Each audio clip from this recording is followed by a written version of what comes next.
हरिः ओम् नमः सर्वेभ्यः। अद्य 20-उत्तर-द्विसहस्रतमवर्षस्य जून् मासस्य 14 दिनाङ्के गीताप्रवेशस्य प्रथमभागस्य 49तमकक्षार्थं सर्वेभ्यः स्वागतम्। The next shloka. Anybody would like to volunteer this? Those who are preferably those who have done their homework. So खल्वाटो दिविषेश्वरस्य किरणैः संतापितो मस्तके वाञ्छन् देशमनातपं विधिवशात् तालस्य मूलं गतः तत्राप्यस्य महाफलेन पतता भग्नं सशब्दं शिरः प्रायो गच्छति यत्र भाग्यरहितस्तत्रैव यान्त्यापदः. Hari Om. It's a little bigger shloka and it's the last shloka on this. I've not been able to do it fully, and I'm sure there'll be a lot of mistakes. So should I try, or someone else can? Yeah, try, no problem. Oh, he was the only one in the queue actually. But there'll be a lot of mistakes. I don't know how to proceed. It's okay. Let's but anyway, whatever I know, I'll just tell. Yeah, no problem. Kriya Padam Gachati. First you try to split all the words. So, Kalvatah Divaseshwarasya Kiranaihi Santapitah Mastake Vanchan Desham Anatapam. Then Vidhivashat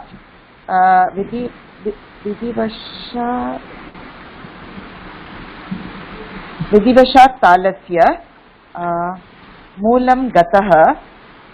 Vidhivashat talasya ekam padam va? No, Vidhivashat talasya, 2 words. Moolam gatah tatra api yasya mahaphalena patata bhagnam सशब्दं शिरः प्रायः गच्छति यत्र भाग्यरहितः तत्र एव यान्ति आपदः. अस्तु, अत्र समीचीनम्. अत्र तत्राप्यस्य तस्य विग्रहः कथं भवति? विग्रहः न परिच्छेदः. तत्र अपि यस्य अस्य तत्र अपि अस्य आम्. Then shall I tell can we say for each word little information, like it's a namapadam or kriyapadam? Yes. Then if it is namapadam, give the details, and kriyapadam give the corresponding details. Yes. Kalvatah and if you know the meaning, you can also give it meaning. Then we will do the anvaya. Kalvatah is akaranta pullinga prathama vibhakti ekavachanam. Divasheswarasya is Divasheswarah. Akaranta pullinga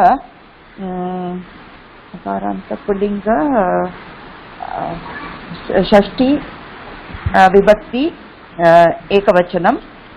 Then Kiranaihi, that will be Tritiya. Tatra Divaseshwarah tatra samasah vartate va? Divaseshwarasya Divasa Ishwarasya, but it is Divasa Ishwar. Will it be Divasa Ishwarasya? अत्र समस्तपदस्य विग्रहवाक्यं किं भवेत्?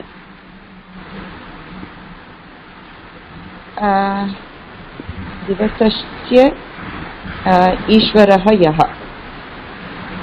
यः इति न, तत्र सामान्य षष्ठी तत्पुरुषसमासः एव. यस्य नापि न भवति. अतः दिवसस्य ईश्वरः तावदेव. आम्, अग्रे. ईश्वरः किरणैः Kiran akaranta kiran, it is the napumsakalingam kirananiya अकारान्त नपुंसकलिंग शब्द तृतीया बहुवचनम. Then संतापितः, that अकारान्त पुल्लिंग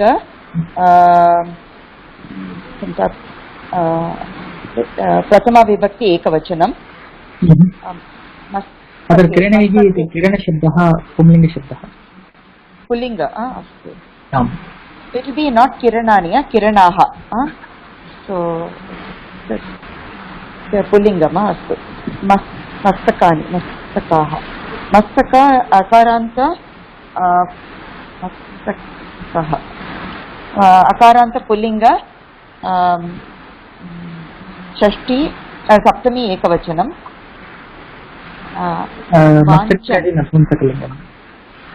अस्तु.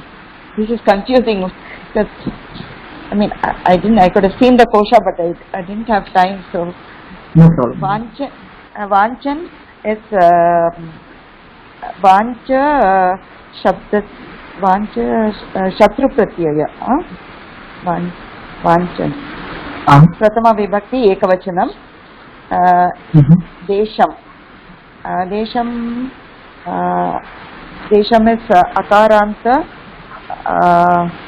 पुल्लिंग द्वितीया विभक्ति एकवचनम. देन Desam अनातपम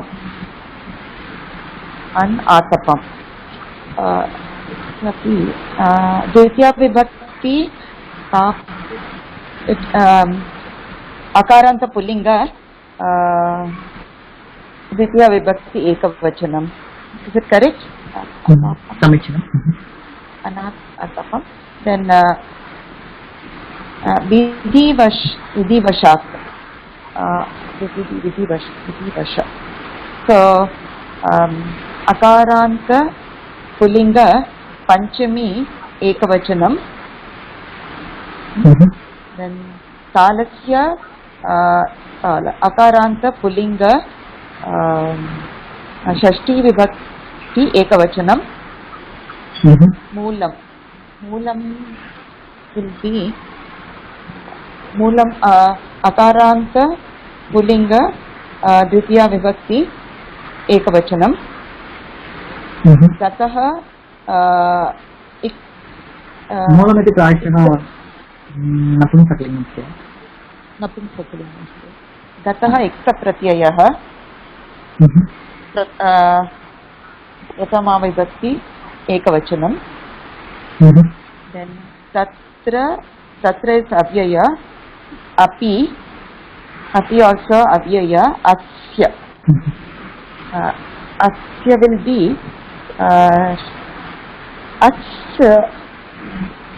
asya is as shabdah.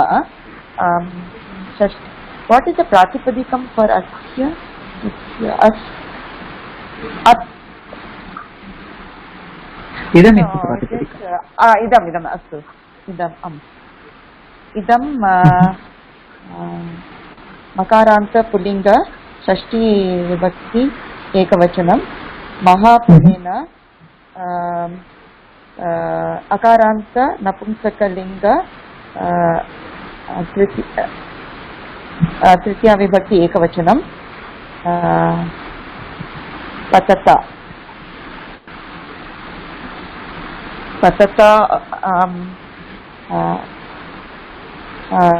अकारांत अकारांत नपुंसकलिंग तृतीया एकवचनम. भग्नम will be इक्स प्रत्यय. अकारांत नपुंसकलिंग द्वितीया एकवचनम. then स शब्दम अकारांत नपुंसकलिंग द्वितीया एकवचनम. शिरः शिरः शिरः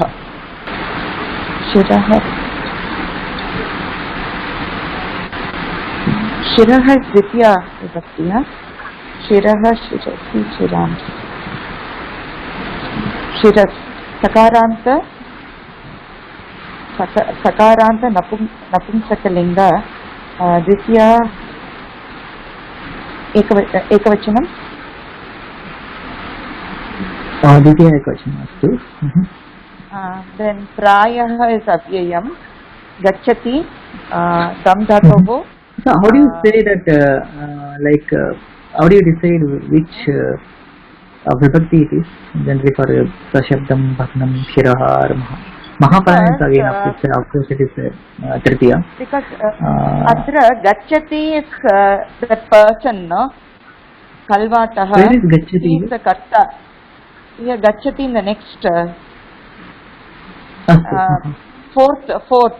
So I was thinking that that kalvatah gacchati atah saha karta asti and these will be, that's what I guessed, karma padam. So even in that case kalvatah gacchati, then shira and bhagnam will become the dvitiya, that means the desert, will that become the destination? I'm getting my point. That is gacchati.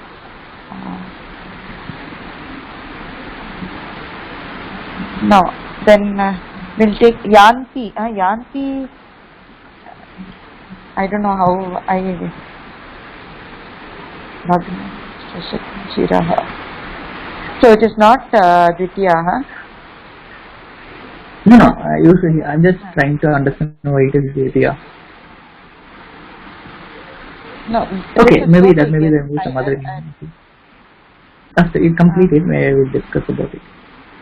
गच्छति गम धातोः प्रथम पुरुष एकवचनं यत्र also अव्ययम्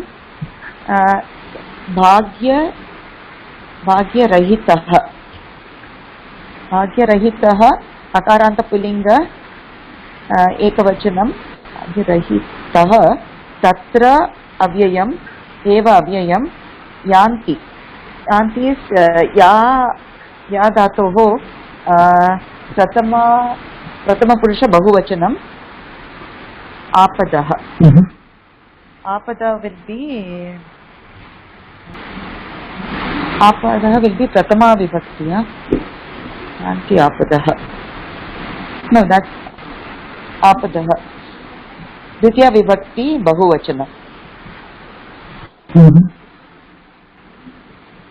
द्वितीया विभक्ति बहुवचनम. Okay. Okay, some correction here. Yes. So when you see the verbs like gacchati and how many verbs? Sorry. Two gacchati and yanti. Okay, so when you say gacchati and yanti, fine. So when you take a verb like yanti, it is in the bahuvachanam. So do you see anything else in the sentence as a bahuvachanam where in the prathama vibhakti? So that can be a kartrupadam. Apadaha will be one. Correct. So in that case, apadaha will be the prathama vibhakti, not the dvitiya. Oh, apadaha prathama vibhakti. Astu. Okay, and apadaha yanti. Then where tatra eva. Apadaha yanti tatra eva. So that tatra, I think that actually makes kind of a full sentence actually.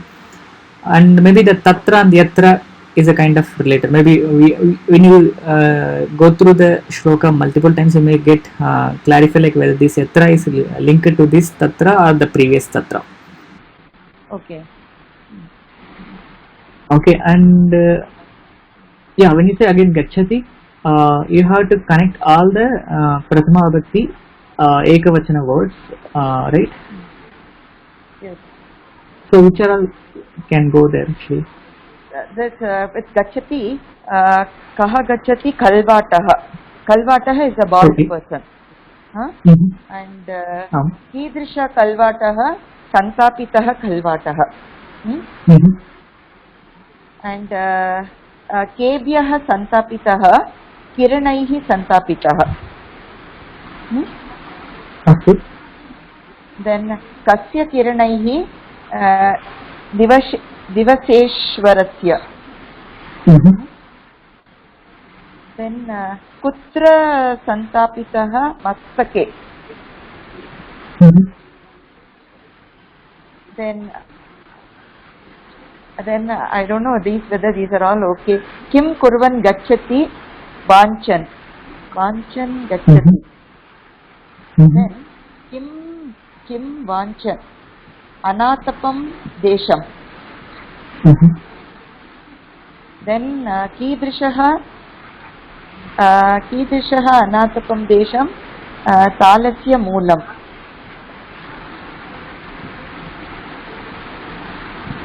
अस्तु. Then कथं भूतः गच्छति विधिवशात् गतः. After that, so if you see a regular thing, there is a gataha and gacchati. Both give the same meaning. One is in the past and one is in the present, right? Yes. So do you think that gataha will be the prathama vibhakti for the gacchati?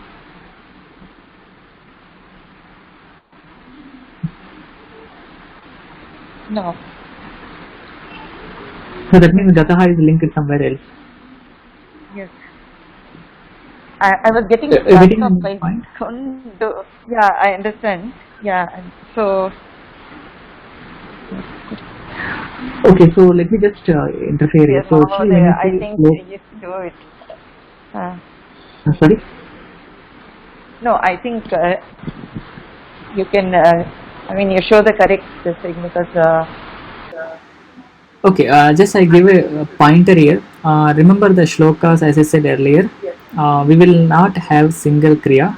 We may have multiple kriyas, and in multiple there may be multiple pradhana and apradhana. And in some sentences we may not even have the kriya. In those cases we have to do the adhyahara of asti or bhavati. So if you, I think these are the very basic rules, right? So if you see here, there are actually kind of 4 kriya padams actually.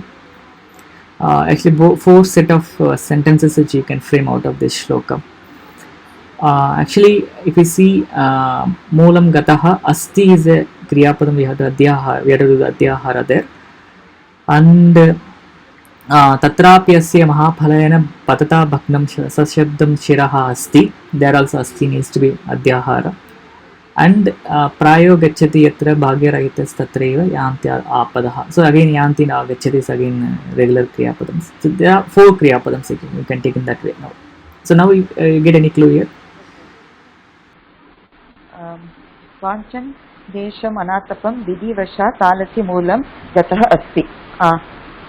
Okay. Yeah, this is one sentence. Yeah. Now it is okay. Moolam gatah asti. Okay.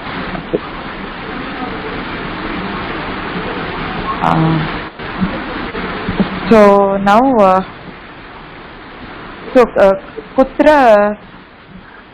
kutra gatah? Asti, if you take so how do you relate? Actually, let me ask this question. Like desham anatapam and moolam, how they are related actually? Are they related directly or indirectly?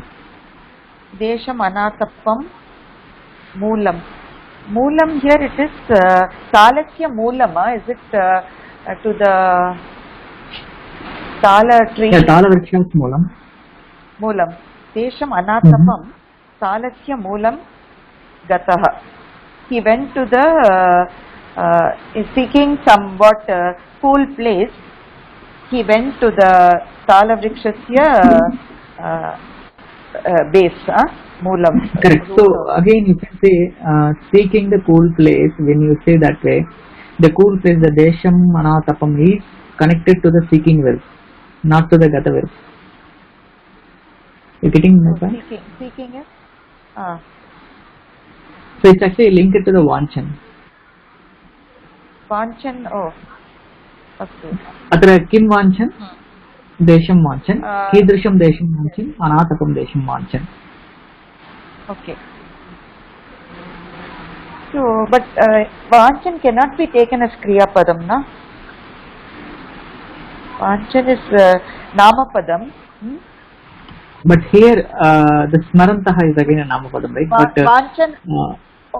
It's the same as Vanchan asti we will have to do it, huh? Vanchan asti we have to do it, huh? That's it we have No, it's a vanchan is again that's a Visheshana padam for the Kalvata.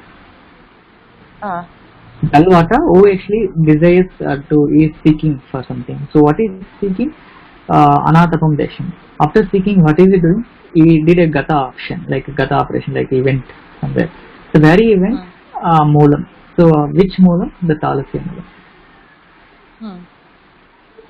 You got it? Yes. Okay, so the second one we'll try. Yes, tatra. Tatra api asya. Which one do we try now? Yeah, tatra api. I think the first line is clear, right? Yes. Tatra api asya mahapalena patata bhagnam sashabdam shiraha. Bhagnam asti. Patata asti. Or will it be patata asti? Tatra api asya mahapalena patata asti bhagnam sashabdam. So here I couldn't understand the meaning. There also that kala phalam fell on his head. Bhagnam is the phalam broke and fell on the head. Okay. Sashabdam is asti. So what's the kartru padam for asti? Asti. कहाँ अस्ति किम् अस्ति? पद्मं शब्दं शिरः. So शिरः पतता भग्नं. शिरः अस्ति. शिरः अस्ति. ओके. शिरः अस्ति. So is there any visheshanam or vishesha padam for shira? For shirah bhagnam no shira is which lingam it is in? Shirah is shira napumsakalingam. So is there any napumsakalingam prathama words in that sentence, in that pada? Bhagnam sashabdam, but that is bhagnam shiraha, that's the way it is connected. Bhagnam shiraha. So how it is bhagnam? By whom it is bhagnam? Is the bhagnam related to the shiraha or to the phalam? Bhagnam is broken.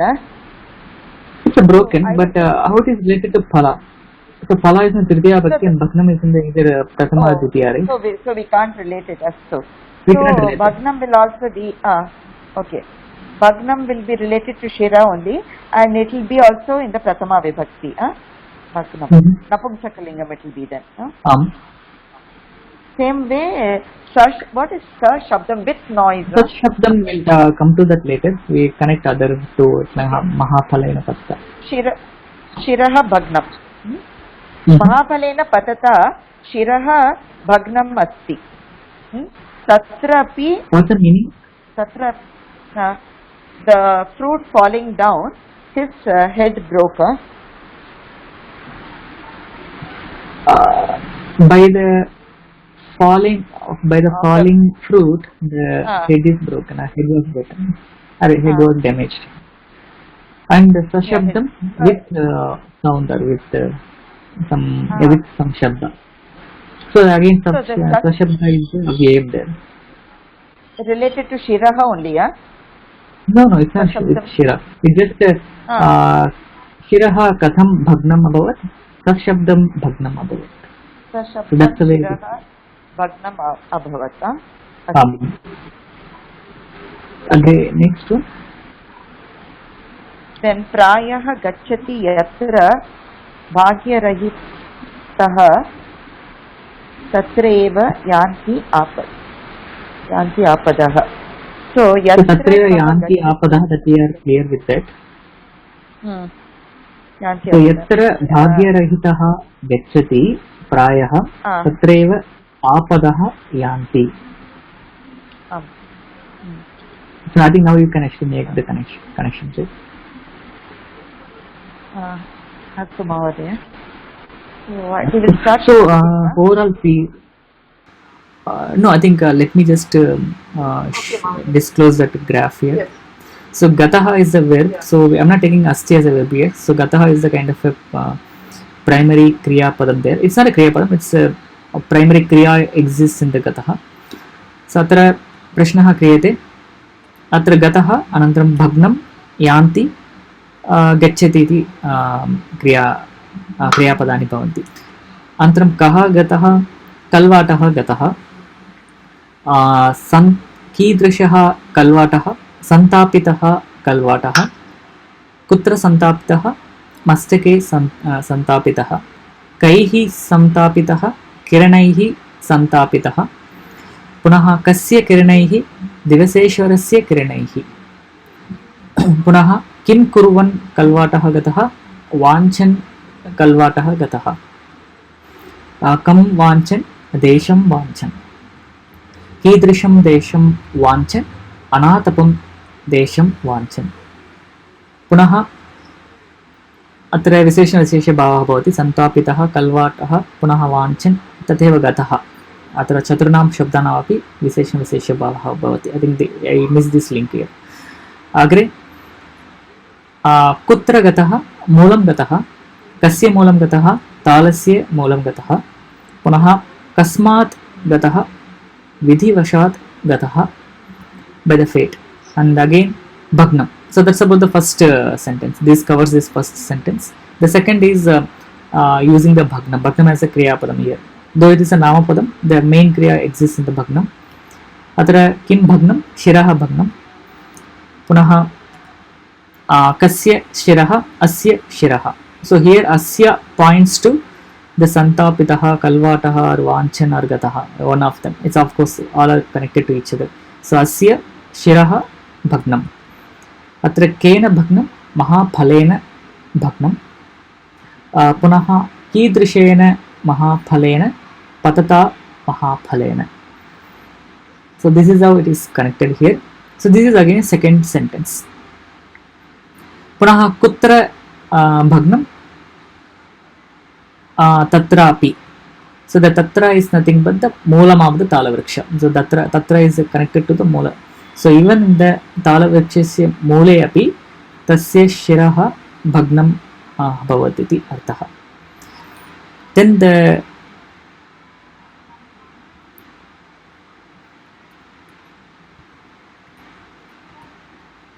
katham bhagnam abhavat, sashabdam bhagnam abhavat. Again sashabdam is a avye bhava samasa. And so next two other verbs are pending, gacchati and yanti. Kaha gacchati, bhagyarahitaha gacchati. So bhagyarahitaha is kind of compared with the santapitaha or the kalvataha.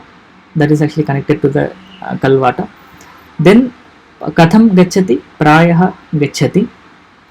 Kutra gacchati, yatra gacchati. Atra yatra prayaha bhagyarahitaha gacchati. पुनः यान्ति, काः यान्ति, आपदः यान्ति. अत्र आपदः इत्युक्ते शिरसः भग्नम्, अनन्तरं किरणानां सन्तापनम्, एवम् एताः तत्र आपदः भवन्ति. अनन्तरं यान्ति, काः यान्ति, आपदः यान्ति, कुत्र यान्ति, तत्रैव यान्ति इति अर्थः भवति. अत्र यत्र तत्र इत्यनयोः सम्बन्धः भवति. So this is the overall Anvaya for this entire shloka. So can you try with the Tatparyam now, if you are okay? दिवसे सूर्यस्य किरणैः सन्तापितः सूर्यस्य किरणैः मस्तके सूर्यस्य किरणैः सन्तापितः कल्वाटः अनातपं देशं वाञ्छन् विधिवशात् तालस्य मूलं गतः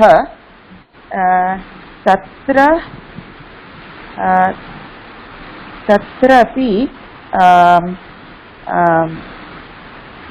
महाफलेन पतता तस्य सशब्दं शिरः भग्नम्. तस्य शिरः सशब्दं भग्नम्. तस्य शिरः सशब्दं भग्नं. भाग्यरहितः प्रायः यत्र गच्छति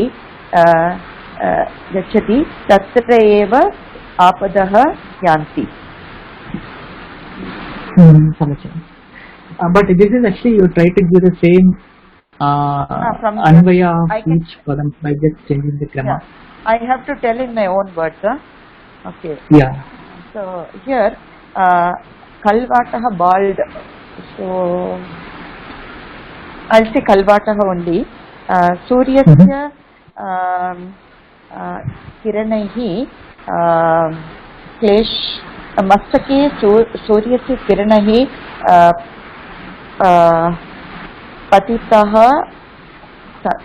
पतितः कल्वाटः संतापेन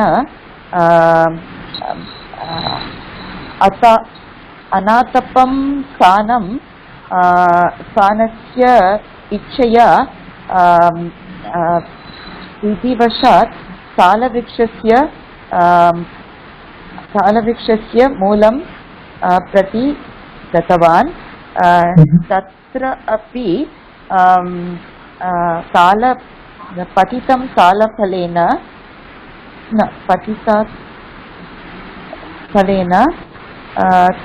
तत्रापि पतितं सालफलेन तस्य शिरः शब्देन भग्नम् अभवत्.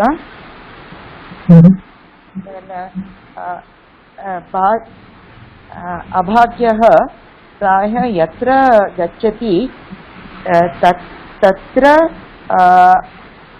तस्य विपद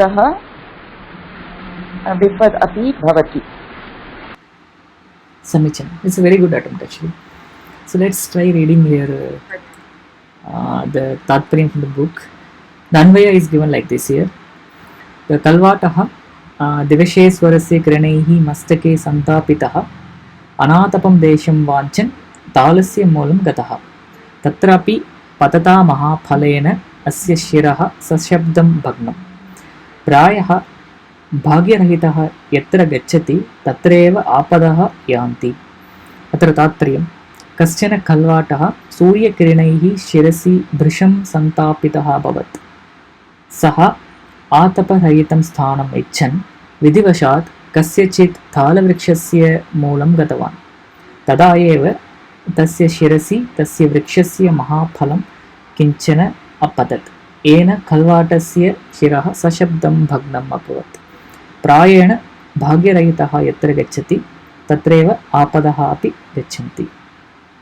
So that's a simplest example there. I mean simplest explanation they are given as a tatparya. So that's all. This is the last shloka given in that Anvaya Rachana here. महोदय यान्ति बहुवचन रूपमस्ति वा? यान्ति.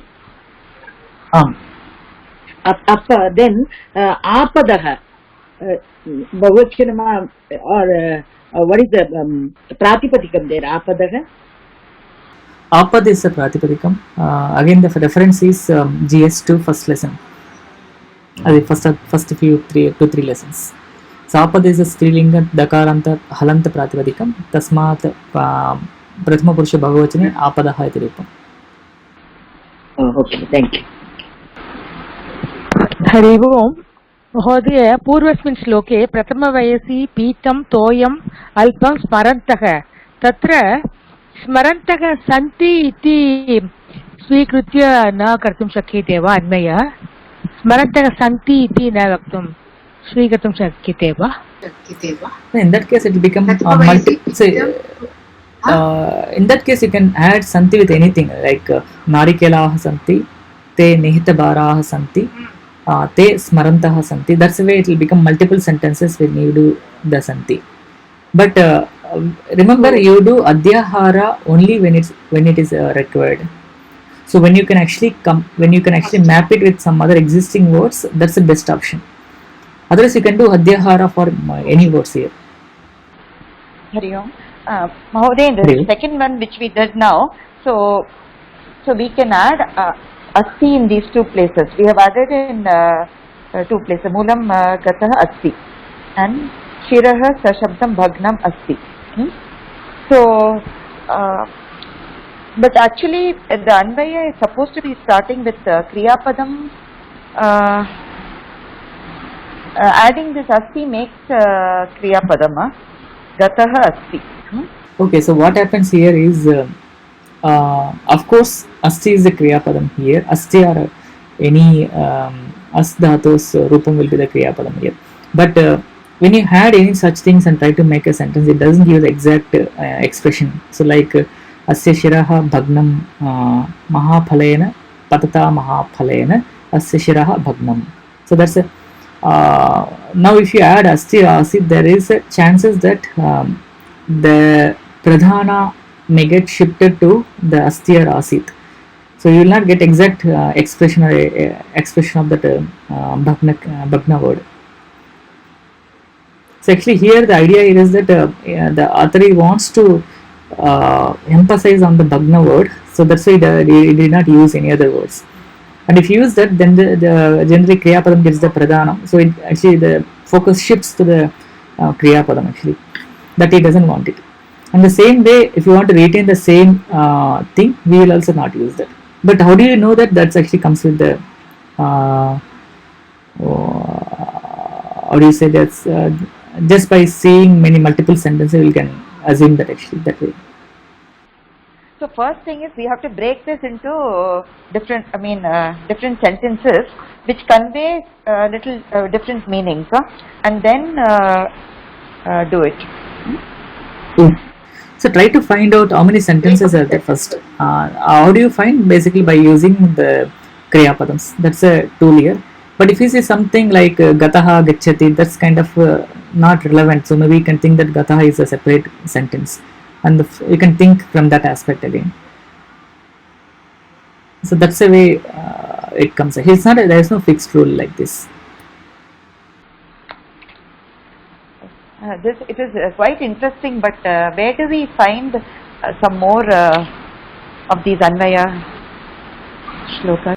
So I think when we do that next level with for next level, right, we do the Anvaya for all the shlokas, right? That time I think it will be better hands-on with these things. No, We'll do that where actually. we can get when Sorry? we can practice some more, where we can practice some more of this by ourselves. And Yeah, we can I take would any say that Subhashita whenever or- you correct. So it's not that you have to wait for that Gita's next level, but whenever you read any, as you said, whenever you read any Subhashitam, or whenever you chant any shloka, now you are. I think now you know all the basic concept. I think you should be able to. You should try to split them and do the Anvaya for the shlokas which you recite every day. That's a starting point, and slowly you can actually start doing the same Anvaya for the other things also. For other works like there is another thing called Ramodantam. It's again a bunch of small shlokas, that's easily understandable shlokas. If you can do that also, and you can also try with the Bhagavad Gita shlokas plus the regular shlokas which you chant. Yes. What Yes, is that sorry? one which you said? Some name you gave now. What is it? It's a Ramodantam. It's again a Rama story in a very short version of the Rama story. Okay, and it's in the shloka format. Maybe if I find that PDF file, I'll share with you. Astu Mahodaya, Dhanyavadaha. You can even try that as a next level after this GP1. Actually, that is even little more. It's a simpler version of the Ramayana. Plus, it has all easier Anvayas compared to even Bhagavad Gita. So I think that you can actually probably take till you go to the Bhagavad Gita one. Okay, Mahodaya. Dhanyavadaha. I think this definitely comes with the practice. It will not come in 1 day or 2 days. It needs some practice, definitely. So any other questions from anybody? So actually it took half an hour just to sort out one shloka, but it's a good one. I hope it is not a time waste for all of you. I hope you got something out of it. Okay, so I think this completes this entire lesson, and अत्र अन्वयरचनायाम् अन्ये अपि विषयाः यत्र तत्र यावत् तावत् यदा तदा इत्यादीनि नित्यसम्बन्धीनि पदानि तेषां प्रयोगेन द्वयोः वाक्ययोः एकवाक्यत्वेन योजनं क्रियते यथा यत्र भाग्यरहितः गच्छति तत्र आपदः यान्ति. So there are two sentences but still they are connected with yatra and tatra. And विशेषसूचना प्रतिपदम् उद्दिश्य अनेन क्रमेण प्रश्नं कृत्वा उत्तरं प्राप्नुवन्तः अन्वयं रचयामः यत् इयं पद्धतिः आकाङ्क्षापद्धतिः इति उच्यते. गीताप्रवेशस्य द्वितीयभागे गीताश्लोकानाम् आकाङ्क्षापद्धत्या अन्वयरचना एव प्रधानतया दत्ता अस्ति. I think this when you find out a kriya and when you keep asking the questions related to that kriya, like who did and what he did and to whom he did and from where he did, like to identify the karaka padams. So this is kind of you get the kind of akanksha in your mind and you start asking question for that akanksha. That's this paddhati of discovering the relationship between the words is called as akanksha paddhati. Astu, so this completes our all 10 prakaranams of our Gita Pravesha. So it even completes the shloka and Vayarachana. And this is the last class in the Gita Pravesha. Unless you have anything to be discussed, then we can probably have one more session based on your interest. So Advaitana Sankshepaha. सद्य अन्वयरचनां समापितवन्तः. तत्र दशमे पाठे श्लोकद्वयस्य अन्वयरचनां वयं कृतवन्तः. So I think this completes the entire syllabus of this GP1 and we will have based on the topics and interest of people, maybe we may have 2 or 3 sessions for revisions.